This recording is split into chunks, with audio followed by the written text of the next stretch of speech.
Esta é a última noite de Helena Moraes. Embora ela não saiba disso. Ela chega em casa às 22h17, carregando a mesma sacola de sempre.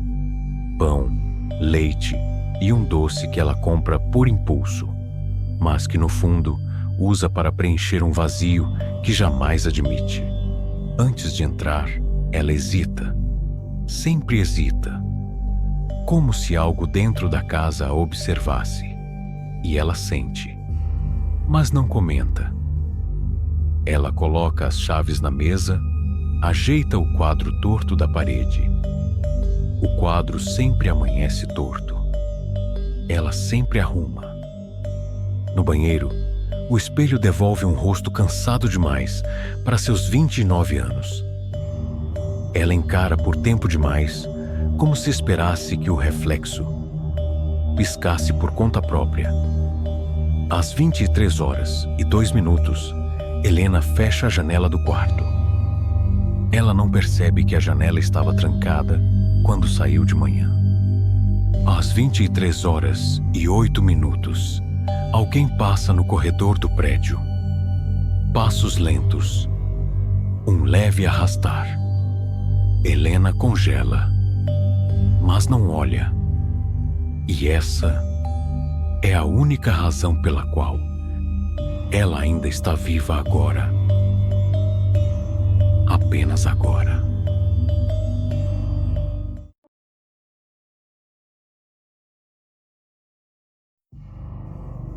Esta poderia ter sido a última noite de Marcos Ribeiro.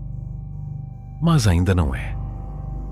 Ele termina um armário às 19h41, passando os dedos nas bordas como se pudesse sentir, pela madeira, as escolhas erradas da vida.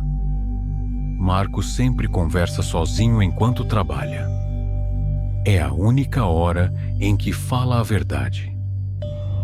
Ele não nota quando uma lasca cai no chão, formando uma palavra. Uma palavra simples. Volte.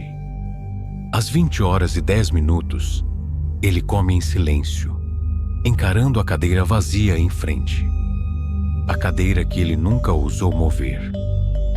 Às 21h, enquanto tranca a oficina, a luz pisca. Não é uma falha elétrica.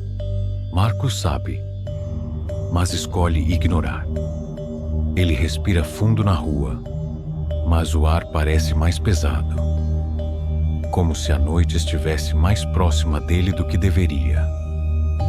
E está. Hoje, porém, ela apenas passou para observar.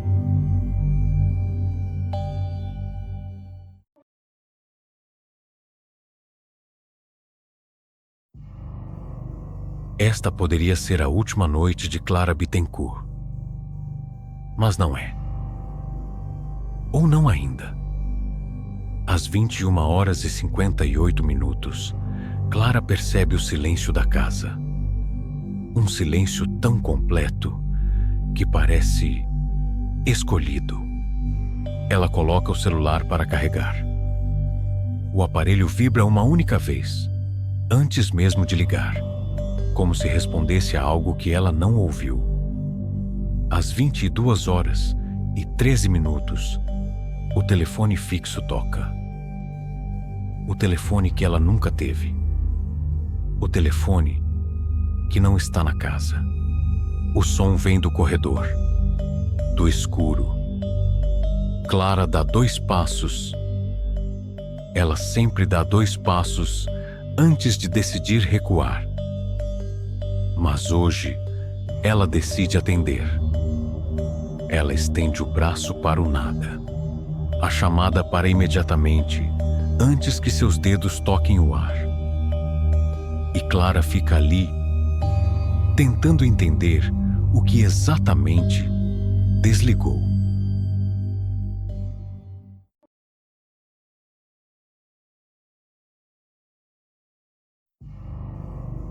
Esta é a última noite de Antônio Vasques, tal como o mundo o conhece. No abrigo, Às 3h02, o frio é denso demais para o verão.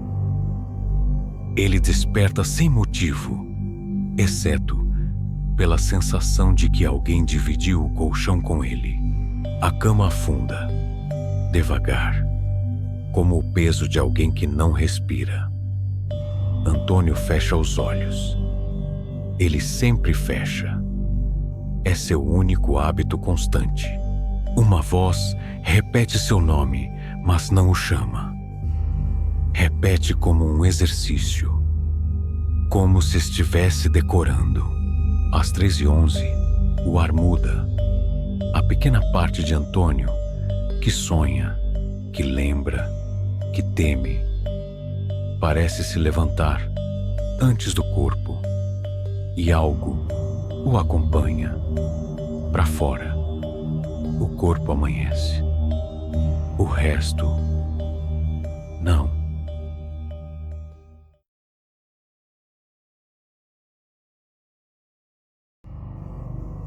Esta poderia ter sido a última noite de Mariana Alves, mas não foi. Ou não ainda. Às 23h40, Mariana está dentro de sua casa, na sala, lendo algo que não está realmente prestando atenção. Ela sente, antes de ver, um leve deslocamento no ar. Quando ergue o rosto, a porta da frente está entreaberta. A porta que ela mesma fechou horas antes. A porta que nunca falha. Mariana se aproxima devagar. O corredor externo é apenas um borrão escuro, imóvel. Ela fecha a porta com cuidado. Não tranca. Mariana nunca tranca quando está nervosa. Trancar a faz sentir presa. Às 23h47, antes que o silêncio termine, a porta abre outra vez. Sem vento, sem som, sem motivo. A escuridão do lado de fora parece respirar para dentro da casa, como se tivesse se aproximado alguns centímetros demais. Mariana fica imóvel. Ela não pergunta quem está aí. Não liga a luz. Não tenta fechar de novo. Ela aprendeu, sem jamais dizer em voz alta, que reagir é pior. Então ela apenas ignora. E esse simples gesto, essa recusa silenciosa, é o que a mantém viva nesta noite. A porta fica aberta por longos segundos. Depois, fecha sozinha. Devagar. Como se alguém do outro lado tivesse desistido dela. Por enquanto.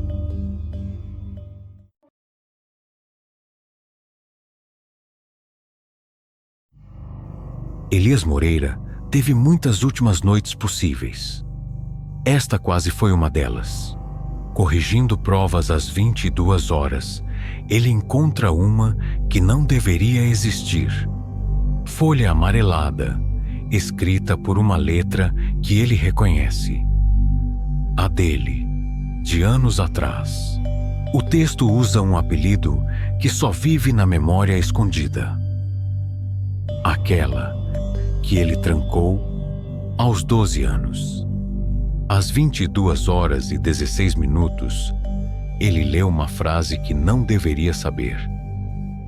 Eu sei o que você fez para esquecer. O corredor range, não como madeira velha, mas como alguém que sabe exatamente onde pisar. Elias abre a porta. Claro que abre. Do outro lado, ninguém. Mas o cheiro da infância dele está lá. Elias fecha. E sabe que algo entrou junto.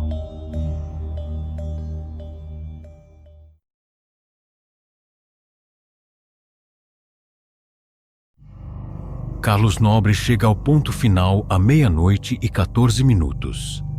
Sem passageiros, sem tráfego, só o farol tremendo no alto. Ele abre a porta do ônibus porque alguém bate. A batida não vem do lado de fora, mas também não vem de dentro.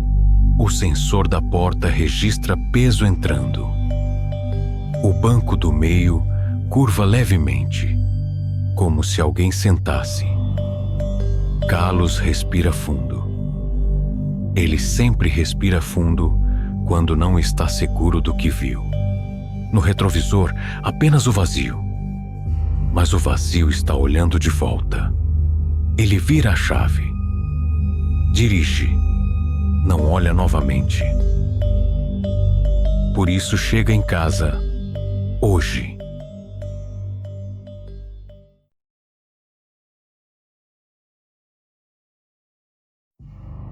Às 21h58, Luísa encontra a câmera na sacada.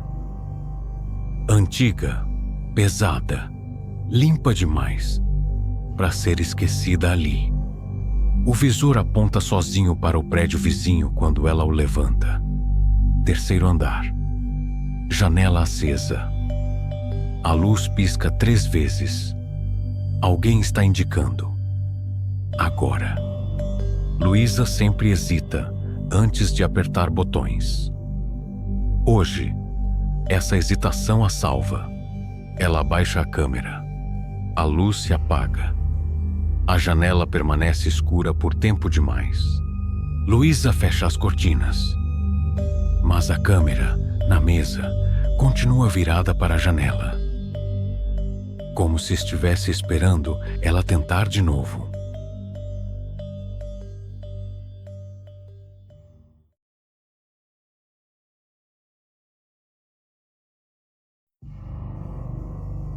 Henrique brinca às 19h32, quando percebe a sombra atrás da árvore.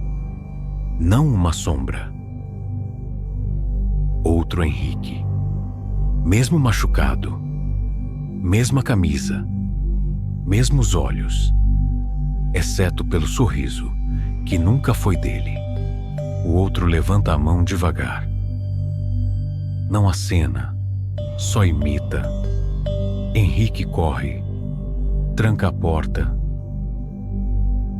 Mas a sombra lá fora continua fazendo os mesmos gestos, com atraso de 1 segundo. Como se estivesse aprendendo a ser ele.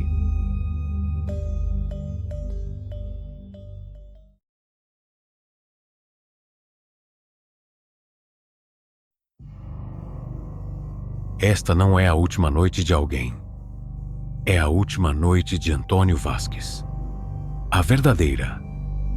Ele sai do abrigo às 19h14. Caminha devagar, como quem está tentando acompanhar o próprio corpo. No reflexo das vitrines, ele parece sempre um passo atrás.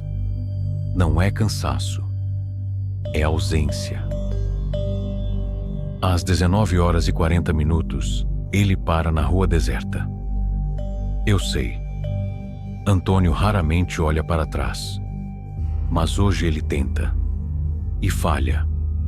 Porque o que o segue não faz sombra. Nunca fez. Antônio toca o peito. Como se buscasse algo que perdeu. E perdeu mesmo. Ele tenta atravessar a rua. Mas o corpo hesita. Não por medo. Por falta de comando. Às 19h43, ele cai de joelhos. Não há dor, nem surpresa. Apenas a impressão de que ele está chegando atrasado a si mesmo. Antônio Vasques morreu naquela madrugada no abrigo. O que saiu caminhando depois não era ele. O corpo dele já não estava ali. Só o resto. E o resto agora acabou também.